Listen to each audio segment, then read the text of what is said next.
কি রে, তুই একা? জামাই বাবা আসেনি? শোনো মা, ওর নাম আমার সামনে নিবা না। সে যদি এসে তোমার পাও চেপে ধরে তবুও তার ক্ষমা নাই। তাকিয়ে আছো কেন, কিছু বলবা? টেবিলে এত খাবার, আবার চিকেন করছিস কেন? তোমার জামাই বাবা তো আমার রান্না ছাড়া খেতেই পারে না, সে কি না খেয়ে থাকবে? কিন্তু সে তো আসেনি। আসসালামু আসো আলাইকুম বাবা, আম্মা। ভালো সময় এসেছো, খেয়ে নাও।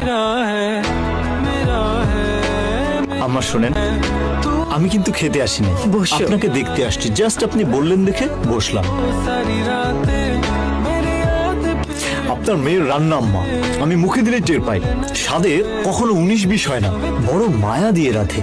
মীরা, মীরা, আরে আসো আসো, বসো। খাওয়ার উপর রাগ করতে নাই। কি রে, পা না ধরতেই? মা খাও তো।